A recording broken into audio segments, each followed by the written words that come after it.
That girl asking how all the OG influencers were making $30,000 to $50,000 a month and now they're broke and e-begging on TikTok. Like, what happened to all that money? So as somebody who accumulated over 2.5 million subscribers on YouTube back in 2015, and I was literally living in LA, so I witnessed a lot of this, I'm gonna give you guys the breakdown on what happened with that money. I can't speak for everybody, obviously, but just what I've seen. When I moved out there, I thought I was pushing it with my $2,000 one-bedroom apartment, but I had people living in the same building, just at the top floor. I was on the third floor, but they were at the top floor paying $20,000 a month. And then I had some friends that lived in That's crazy. I ain't paying nobody $20,000 a month to live nowhere. I don't care what type of mansion or nothing it is. Skyscraper, penthouse. Nah, I don't care what city it in. I'm not doing it. Maybe they got to save their money. That's why they be going broke out here. And that's not even just influencers. That's everyday people going broke trying to look rich. Just for the sole purpose of wanting to be able to throw parties and have people come over and make content in there. Literally paying people's yearly salaries like $30,000, $40,000 a month just to rent this huge house. So for those of you that were also wondering, like, why do a lot of these influencers have big houses but they're empty? Not even joking, to get some good quality furniture in there, it's gonna cost you like $500,000. And don't even get me started on their Uber ego. It's like people reach a certain amount of followers and all of a sudden they can't use Uber X. Yeah, we can't pull up to this party in a Prius, order an Uber Black. Why would we spend $250 to pull up to a party when we could spend $19.99? Half the cars that you see these people whipping around are rentals, and they're spending like $300, $500 a day just to whip it around and try to act like they're somebody they're not. Babe, just because you hit 200K doesn't mean you need to go and get a C300 from Mercedes. Like, it's okay. You can drive your paid off Toyota. I feel that, because one thing about it, I'm going to drive me a Toyota. Now, I currently drive a Lexus, a paid off Lexus. And yeah, that Toyota over the Mercedes any day. Toyotas, get you a nice Toyota, a nice Honda, even a Subaru or a Mazda, some reliable cars like that. You don't need to be going out here trying to impress people getting all these luxury cars for what? Them people you trying to impress, they not helping you pay the bills on it, the car note on it. So it's really no point in going to get all those fancy cars. But I understand everybody want to ball, everybody want to get on social media and act like they got it when they know they really don't. And that's what's killing people's pockets. That should have you stressed out. I'm out here trying to do that. 1 out of 10 of my friends actually cooked their meals at home. Everybody was constantly going out to eat or hiring private chefs. When you start making all this money, a lot of people tend to forget that it might stop one day. So they're still going on these expensive vacations, buying all this designer, even if it's starting to dwindle, because they literally got used to that lifestyle. More or less, a lot of these people ran through their money trying to look cool. That's it. And now they're begging for galaxies and cowboy hats. Especially on folks on TikTok. And I know TikTok done cut a lot of their pay. A lot of the creators on there, they complaining about TikTok cutting the pay drastically. But, you know, now they bet, like she said, begging for galaxies and cowboy hats and all that type of stuff. Because from what I was told, though, when you get galaxies and cowboys, that's a couple $100 somebody done sent you. But, yeah, it's definitely not worth it. Try to live within your means if you can, which everybody should be able to do that. But I feel like I'm never going to achieve my goal or my dream of becoming a full-time social media influencer or content creator because of my financial situation. And it gets really discouraging because it's almost as if you can't or you shouldn't work, so you could actually dedicate like a full 40-hour work week to just pursuing content creation, creating content, posting it, all of that.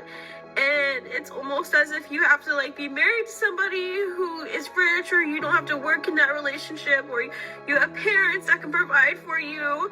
And it's really hard if you're providing for yourself. And like, it just makes me sad because like, it always feels so far away because all the expenses build up and I have to put content creation on the side to take care of business. And it just makes me so sad. I get everybody has dreams and goals, but it's a lot of people out here that has certain dreams like that, being influencers, being actors, singles, models, all type of stuff. But guess what? They get up and they take their behind the work because they know they really got to make a living out here. We get a job to pay their bills while they chase their dreams. She's sitting up here crying, talking about, you know, she want to be a full-time content creator, but her real life is basically whooping her. Social media got y'all jacked up out here. You have to go get you a job to pay your bills and use that job to chase your dreams. It's people out here mothers out here that have several children that work and still go to school and still make all that stuff happen. And she crying about not being able to be a full-time content creator. Please get off my screen. Influencers are lying about being rich. I'm almost at 1 million followers. Broke as well, not broke, but like I go to my regular minimum wage job every single day, 5 days a week, clock in. That's how I pay all of my bills. You hear what she just said to the girl that was just on in our face playing and crying, talking about she trying to be a full-time content creator, but you know her real life, real job that she has to work to take care of her bills and herself is getting in the way of that. This lady just told her she got 1 million followers and the money ain't money in. But she ain't complaining about it. She's still going to work because she realizes you have to live. And she letting you know all the ones that they got 1 million followers and all that stuff. See, what I'm doing now, I have a real job. Not saying that social media is not a real job, because it definitely is for those people that make good money off of it and they definitely paying their bills.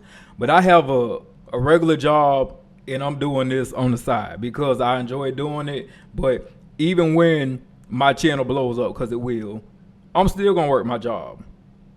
So it's real life out here.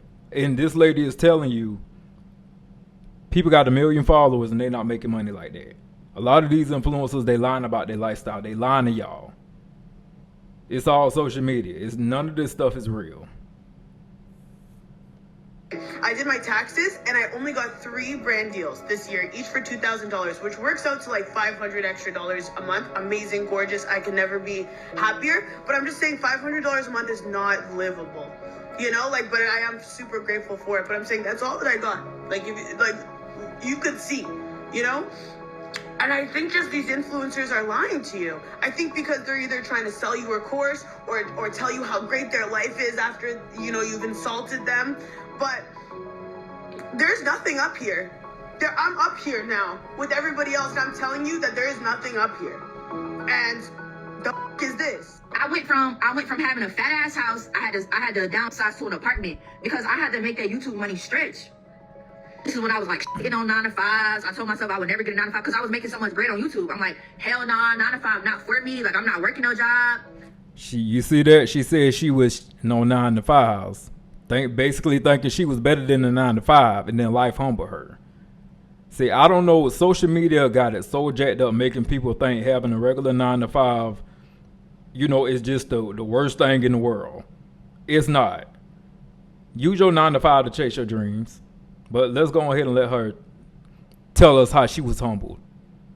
Hell nah, I just graduated high school. I'm not going to college. I don't need college. I'm making 15, 20K a month. Let's really get into it. Because y'all know the internet is talking. The internet is talking. So yes, I went broke for maybe a year and a half. Because that happened to me. So here I am. I ain't went to college. I wasn't working a job. I'm depending on 2K a month off YouTube because that was the only bread I had after they snatched my money away. So, do y'all see how that can like really fuck up somebody's life? Like, they took the money away. So literally, So did they mess up your life by taking your money away, or did you mess up your life by not planning for the future and thinking that money was gonna last forever? Because one thing you're gonna do on this channel, I'm going to do on my channel is have some accountability and hold people accountable. Did nobody mess up your life by taking the money away? You had piss poor planning. That's what happened. You thought you was untouchable, that $15,000, $20,000 was just going to keep coming on in like it was doing for you. And then it slowed down, and now it's their fault because they quote unquote took the money away from you. No, you had piss poor planning. And you thought you was better than the 9 to 5, and you was humble. Simple. YouTube went from 15K to 2K, bruh. Yes, because I was using that intro. So, right? So around this time, YouTube demonetized my videos. That's when my life came at a stop. Like, I was depending on YouTube money. That was like my main go-to. So when YouTube snatched my money for using that sample instrumental, even though my voice was on it, even though I low-key mixed up the beat, they still snatched my money. Story of why I decided to quit being a full-time influencer after a year and get a job in corporate America. And I wanted to share this because I feel like being an influencer is such a, I don't know, kind of like coveted job right now, or at least people are really interested in what it actually means to be a full-time influencer. And I don't know, I just want to give you guys kind of like a look behind the curtain. So I've been in the social media game since 2016, really just fell into it very serendipitously. Honestly loved it. I did it all throughout college, and then I decided to go full-time after about a year or so post-grad. I was like, may as well try and do this thing.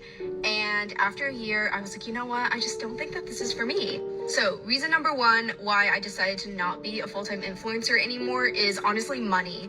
This came down to stability and my long-term goals, and I felt like I could just reach those financial goals quicker if I wasn't an influencer, essentially freelance, and I just had a very stable and traditional job. I honestly think that in order to be a full-time influencer or just working freelance in general, you have to be very savvy with your money. Like, you have to be financially responsible because your income will ebb and flow so much. I had months where I made more than I ever thought was even imaginable from sponsorships, and then I would have months at like the start of the year or just, you know, like during those dead times where I would honestly have like maybe one sponsorship and I didn't really have any money coming in. So I'd have to be really smart with my finances and just like budget everything to a T. I also may have jumped into being a full-time influencer sooner than I wanted to, and I had to bust my ass to honestly make as much money as I wanted to every month. I was taking on,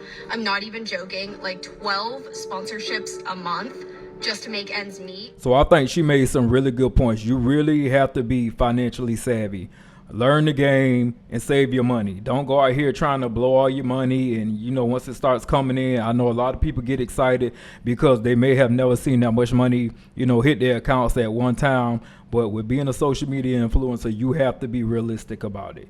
You still need a 9-to-5 to take care of yourself while you're trying to get your social media business going. And even then, you still can't have piss poor plan. You need to budget your money correctly. Come on, this is all part of being an adult. Now, for some people, they're going to have to learn it the hard way, like a couple of people in this video did. But I think the last lady, she had a lot of good information. But anyway, y'all, I appreciate y'all for checking out another episode of Gad with Geeks. Make sure you go ahead and hit that subscribe button if you have not already. Go ahead and drop me some gas down in the comments. Let's chat about this, and I'll see y'all in the next video. Geek out.